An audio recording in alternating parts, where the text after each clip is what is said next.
All right, today I'm going to talk about two crime books and one crime graphic novel. Two of them are excellent, and one of them is very good.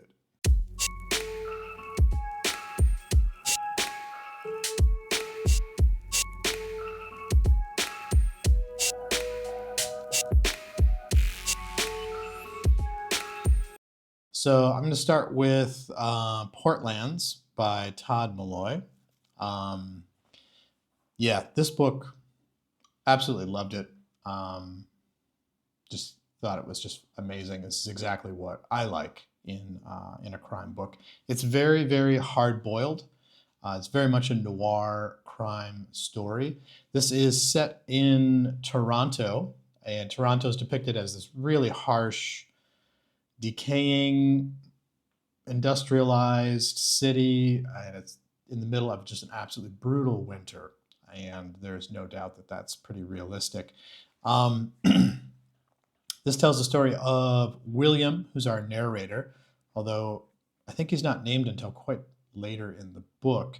But he's a underemployed, almost kind of drifter. He's broke, and he's working these kind of odd jobs. When we first meet him, he's on this crew that delivers eviction notices and um, does them quite forcefully, I guess you could put it. And also we learn that he is not only is he broke, but he has a huge amount of debt to this guy named Father. We also learn too that he has kind of a past where he may have been maybe some mafia muscle or an enforcer. And he also did some like investigative work or finding missing persons work. We also learned too that Father is kind of like a loan shark, but also seems to be involved in the mafia or the underworld or something like that. And Father not only wants to collect his debt from William, he also wants William to get back into his previous life or his previous line of work. And William spends kind of the first part of the story, like I said, just working these kind of odd jobs for cash. And he's smoking weed and he's skirting, mainstream society. He's kind of living off the grid. But along with that, we figure out pretty quickly that he's paranoid and he has this very dark sort of internal monologue or this dark interior to himself. And he's wrestling with something that he calls the surge. And the surge is basically he'll reach a breaking point and he'll throw all restraint aside and he'll just go all out and just go wild during like a physical altercation or during a fight. And there's a couple points early in the book where he's kind of contemplating that and maybe something might be triggering him. So we get this clear picture that William is wound pretty tight. He's not just an everyday kind of guy. And this is kind of piled on top of these depictions of parts of the city that are very poverty stricken. William is very poverty stricken, and parts of Toronto that really just don't see the light of day. So it's got this really very great, like I said, very hard boiled, very noir atmosphere. But it's interesting because it's Toronto and it's winter. So it's not your typical kind of noir urban setting. And there's a sort of seemingly accidental meeting with this woman named Hera, which is an interesting choice for a woman's name because it is the name of a goddess. And she presents William with the opportunity to have all of his debt wiped off and possibly become gainfully employed as a security or investigator if he can find a man named Colin Faust. It's in the book, it's spelled Fowst, but I would assume you pronounce it Faust. So here's another allusion to some mythology or some stories from the past involving gods and goddesses and crossing over with humans and transgressions. That's going to come up a little bit later. It's pretty clear that this meeting between William and Hera is arranged by Father, and William figures this out and he just kind of accepts that he's just going to have to do this thing. He's going to have to find this guy to get father off his back. So from there, the story really starts to change and shift, and William changes also. We see a new William, or perhaps this is actually the old William, who was previously an investigator. So he sets about looking for this guy, Colin Faust. He's led to an abandoned apartment, a massage parlor. I'm sorry, in the apartment, he finds some pills. I'm not giving away any major plot points. This is still actually quite early in the novel.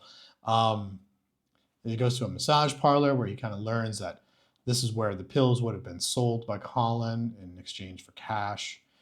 And eventually he is led to, or he finds clues that lead him to a masquerade ball, which is held in a warehouse that's been transformed into this kind of performance space for this masquerade ball. And he figures out pretty quickly that this is for some very elite people. And here is where the story just goes absolutely gonzo. It totally, like, it makes another shift and another change. So the first part of the story, it's very much just sort of a down on your luck story. This guy, William's basically living in poverty, living off the grid. Second part, he becomes this investigator where he's kind of maybe perhaps coming into himself or reclaiming his previous identity. And then we get into the third part of the story, or the third arc of the story, which really becomes kind of a hero's quest or a hero's journey. And this masquerade ball is where all of this happens, where this sort of quest happens. And think Eyes Wide Shut meets Beyond the Black Rainbow meets Angel Heart. And I can't give away anymore, because if I tell any more, I'll give away spoilers. But this is where really, like, the heart of the novel, or the heart of the story, is here. But anyways, he kind of infiltrates this party. He poses as a guest, because he's got this key that signifies that he's a guest of a certain stature. And he finds that below the party, there's these other levels, these sort of sub levels of the warehouse, and he finds all this weird stuff going on. There's like these weird sex rituals, child murders, or potentially child murders. All this weird stuff is happening, and this all kind of also happens through William's eyes, and he's become very unreliable. The surge comes over him, and on top of that, he's also been drugged. So he's got no perception of, I shouldn't say no perception, he doesn't have a very clear perception of what's going on.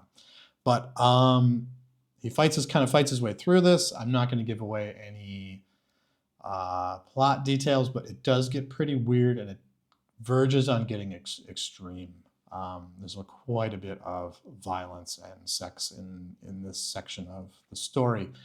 But in true hard-boiled fashion, what we find is that the thing that William is searching for is not what he thought, and his employers knew that all along, and they also knew that he was the man for the job.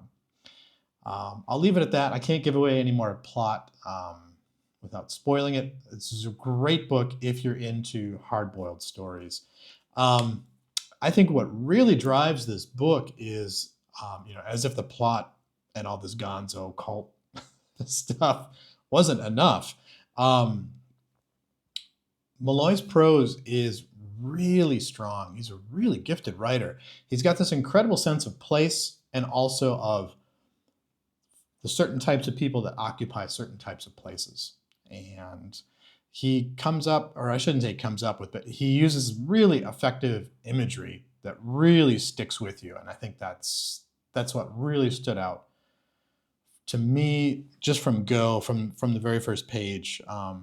Just the way that he depicts Toronto, the way that he depicts at the beginning, the way he depicts William and the crew that he's working with on these evictions, the way he depicts the woman that they're evicting. It's all just really powerful, but it's done really economically, really terse. I think Molloy, very gifted writer in this sense. He creates this really strong atmosphere of dread and the kind of wintry bleakness that would be unique to a city like Toronto, just if you just look at the map of where Toronto is.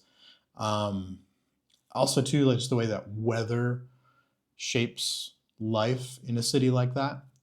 He does a fantastic job of that too, and really just kind of like every step of the story and every step of William's journey, and it really does kind of follow the heroic, the hero's journey, that sort of story arc.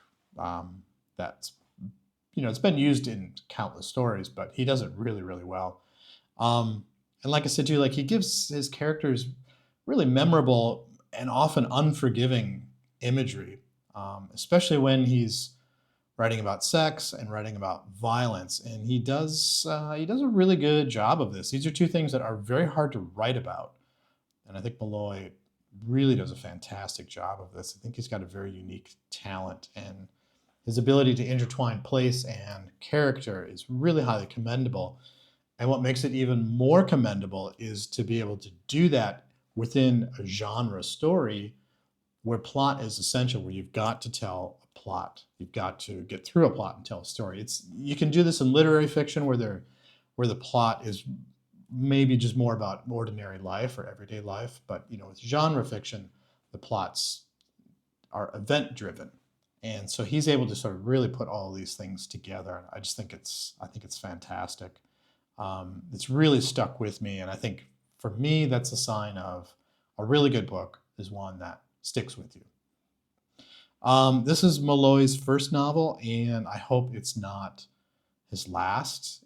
He's created this really fascinating and really bleak world of sort of working class characters and nefarious organizations and all the different sort of people that populate all of that, really. It's also worth noting too that he writes a really excellent film noir blog called Too Late to Die Young, and I'll put a link to that below. So if you're interested in film noir, if you're interested in crime movies and crime stories and things like that, you might also want to check out this blog. Um, I would really recommend this if you like Jim Thompson, if you like Mickey Spillane, James Salas, Daniel Woodrell, writers like that. If you like any of the more contemporary rural noir or contemporary noir, you definitely like this. If you just like hard boiled crime fiction, you're definitely going to like this. This is just really good. I would definitely give this a grade of A. It's just a really great book. The next book is a collection of short stories called it's Shotgun Honey Presents Thicker Than Water, and this is, I think, the fourth or fifth volume of this series from Shotgun Honey Press. It's an anthology of short stories. It's edited by Ron Earl Phillips, and it's dedicated to Phillips's mother, Carolyn Jean Phillips, and all women who have or continue to fight breast cancer. And also all the proceeds of the sales go towards fighting breast cancer. So I really knew nothing about this book going into it, other than it's published by Shotgun Honey Press, and I've liked a lot of books from them in the past. They're a really good sort of indie crime book publisher. This is 20 short stories, and each of them features a female protagonist who has to deal with a struggle that may be unique to women, or they have to kind of find their way through sort of the darker places of the world in a way that would be unique to women. So we're talking about things like toxic relationships, cheating husbands, dead husbands, people coming to collect money from husbands and things like that. It's good. I really enjoyed this. All of these authors were new to me, and I liked that because now I've got a really good roster of new writers to look for. So that's why I always recommend people, if you're looking for new writers or trying to find your way into a genre or a style of writing, always kind of look for an anthology or a short story collection to give yourself a taste of what to look for and who to look for. There were two stories here that really stood out for me. The first one is Tell No Lies by Holly West, and the second one, Since I Fell for You by Michael Wiley. Tell Me No Lies is a really great short story that delivers on a very famous Chekhov quote. See if I can remember the quote. If in the first act there is a shotgun hanging on the mantle, then in the following one, it should be fired. I think I got that right. So basically, if you plant something very obvious early in the story, it needs to be used, following that. And that definitely happens in this story without giving away any details. This is probably also one of the most creative ways I've read of helping a woman leave her husband. So it's very, very good.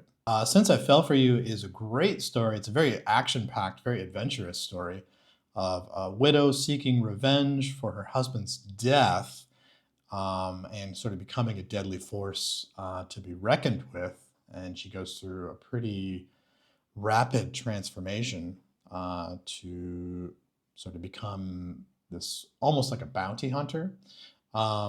She crosses over the border into Mexico, searching for a drug dealer or an enforcer from a cartel, something like that. It's not exactly clear, but she learns something else that she didn't know, and she has to very quickly sort of change her tactic and her strategy. But it's very good because it's the thread that runs through the story is about how everything that she had done previously in her life led her to be ready for this moment.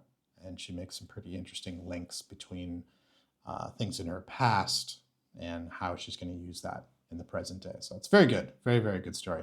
Overall, I'd give this collection probably a B plus. Some of the stories were not quite there yet, in my opinion. They felt like they weren't quite developed yet. Some of them were a bit predictable or trite, but they weren't bad. I mean, there are definitely some gems in here, and I would recommend this collection if you're a fan of crime stories, hard-boiled stories, adventure stories, things like that. So definitely worth checking out.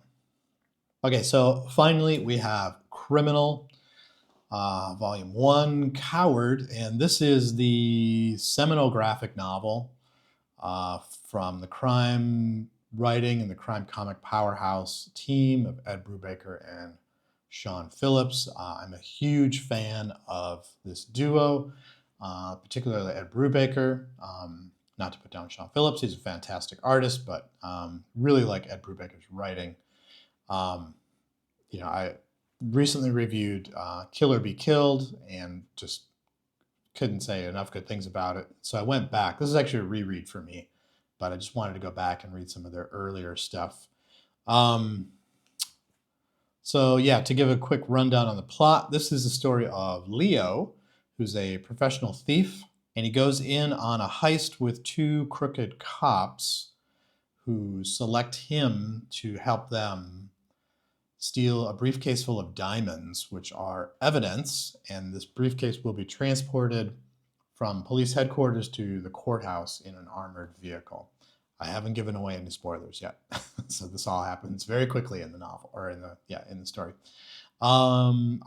There's tons of twists, tons of surprises, and this book really, I think, sets kind of the blueprint for the Brubaker and Phillips storytelling. Not that they tell the same stories over and over, but it contains a lot of the things that they do, and I think this story and some of the earliest, the two or three others that followed this in the Criminal series. I guess blueprint is not the right word. Maybe it's the spring point or the starting point or the flash point or the spark point for everything that they would do after this. There's like great twists, very compelling characters. They're great at coming up with flawed characters and characters that are flawed in very realistic ways. Whether it's through their relationships, whether it's through addiction, could be both of those things together. I don't want to give any details away, but this is just an excellent story. The pacing, fantastic. It's really fast read. I mean, you can power through this in maybe an hour or so. It's very, very fast. Dialogue, very good. Brubaker has a great ear for writing dialogue. And I like too that In the Brubaker and Phillips books, there's very little narration or exposition. Most of what you're reading is either spoken dialogue between the characters or internal monologue from one of the characters, meaning that Phillips is able to depict visually what you need to know about what's going on, especially with the way the characters look, the emotions on their faces, even kind of the way they move. It's really just fantastic stuff. Like I said, I'm a huge fan, even though this was a reread.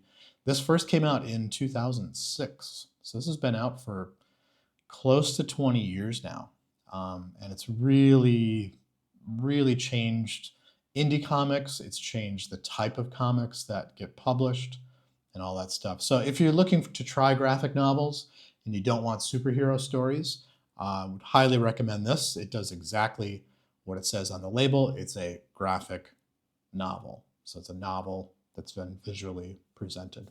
So this one definitely gets an A+. From me, it's a completely engrossing crime story. The narrative is fantastic.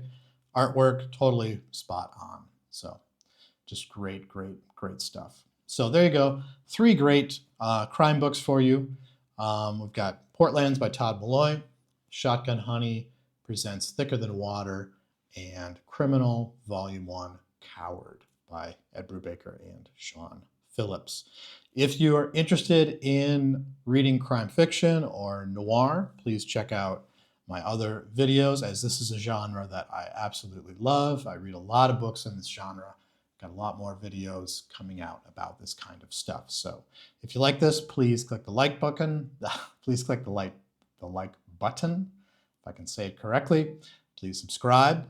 And of course, I hope to see you again soon.